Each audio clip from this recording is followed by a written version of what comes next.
Hai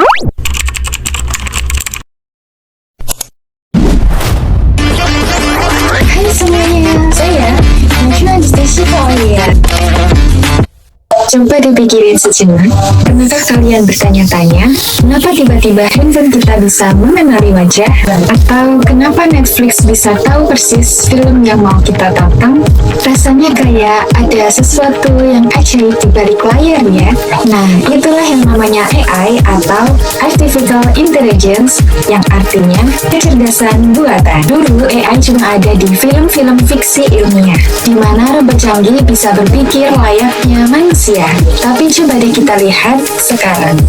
AI sudah ada di genggaman kita, di laptop kita, bahkan di dalam smartphone kita. AI bukan lagi masa depan, melainkan sudah menjadi bagian yang tak terpisahkan dalam hidup kita. Dan hari ini saya akan mengajak kalian untuk membedah teknologi ini. Kita akan bongkar rahasia di baliknya. Kita akan lihat apa dampaknya, baik yang keren maupun yang harus kita waspadai. Dan yang paling penting, kita akan tahu gimana sih kita harus menanggapi revolusi teknologi ini. Siap untuk menjelajahi dunia baru ini? Kalau gitu, mari kita mulai. Oh, sebelum itu, kalau kalian suka dengan video-video yang membahas teknologi, jangan lupa like video ini, subscribe channel ini, dan jangan lupa nyalakan notifikasi loncengnya supaya nggak ketinggalan video keren lainnya. Memahami AI, konsep dasar dari nol. Oke, sebelum kita bahas lebih jauh, kita harus paham dulu dasarnya. Apa sih sebenarnya AI itu? Sederhananya gini, AI adalah kemampuan mesin untuk meniru kecerdasan manusia. Jadi ini adalah ilmu yang memungkinkan komputer untuk belajar, mengambil keputusan, dan menyelesaikan masalah. Tapi, ada satu hal yang harus kalian ingat. AI itu tidak bisa berpikir tanpa bantuan kita. Nah, dari mana AI bisa pintar? Jawabannya ada di data training. Gampangnya, AI itu kayak seorang murid yang sangat cerdas, tapi belum ada pengetahuan apa-apa. Kitalah yang harus mengajarinya dengan data. Data ini bisa berupa foto, teks, suara, atau angka. Proses ini disebut data training. Semakin banyak data yang dikirimkan, semakin pintar AI itu. Misalnya, kalau kita mau bikin AI yang bisa bedain anjing dan kucing, kita harus kasih ribuan gambar kucing dan ribuan gambar anjing. Lalu kita kasih label ini kucing dan ini anjing.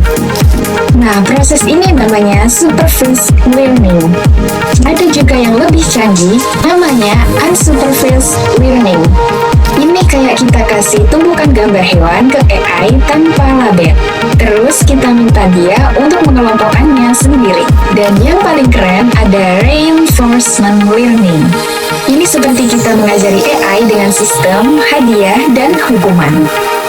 Kalau dia melakukan sesuatu yang benar, maka dia akan diberi hadiah. Kalau salah, dia akan dihukum. Dan semua otak canggih ini bekerja dengan sesuatu yang disebut jaringan saraf tiruan atau neural networks.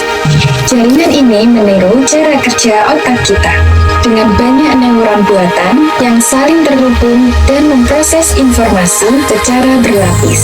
Jaringan inilah yang membuat AI bisa memecahkan masalah yang sangat kompleks, seperti mengenali wajah kita, memprediksi penyakit, atau mengendarai mobil otonom. Jadi, sesimpel itu loh proses dibaliknya. Dampak AI, dua sisi koin. Setiap koin ada dua sisi. AI juga membawa tantangan dan risiko yang perlu kita waspadai. Mari kita bahas dulu dampak positifnya. Di bidang kesehatan, AI membantu para ilmuwan mempercepat penemuan obat baru dan mendeteksi penyakit dari foto röntgen dengan lebih cepat dan akurat. Bidang pendidikan, AI bisa menjadi tutor pribadi yang menyesuaikan materi pelajaran dengan kecepatan belajar kita. Di dunia kerja, AI bisa mengotomatisasi pekerjaan yang repetitif dan membosankan, sehingga manusia bisa fokus pada pekerjaan yang membutuhkan kreativitas dan strategi. AI tidak menghilangkan pekerjaan, tapi justru menciptakan jenis pekerjaan baru yang lebih menarik. Namun, sekarang kita lihat dampak negatifnya. masalah privasi. Data yang kita berikan ke AI bisa disalahgunakan, sehingga isu privasi menjadi sangat penting. Kedua, etika dan bias. AI bisa memiliki bias jika dilatih dengan data yang tidak seimbang. Ketiga, misinformasi dan deepfake. AI bisa menciptakan konten palsu yang sangat realistis, seperti suara atau video orang yang tidak pernah mereka katakan. Ini adalah tantangan besar bagi kepercayaan informasi di era digital. Semua ini adalah tantangan yang harus kita hadapi. Strategi kita hidup di era AI. Oke, jadi bagaimana kita menyikapi semua ini? Jangan panik, kita harus proaktif. Pertama, pelajari dan pahami. Jangan takut pada AI, pahami cara kerjanya, dan gunakan sebagai alat, bukan musuh. Misalnya di era ini, prompt engineering, yaitu kemampuan untuk memberikan perintah yang efektif ke AI, adalah keterampilan baru yang sangat berharga. Jadikan AI sebagai asistenmu, bukan sainganmu. Kedua, fokus pada keterampilan manusia. AI tidak bisa menggantikan kreativitas, berpikir kritis, komunikasi, dan empati.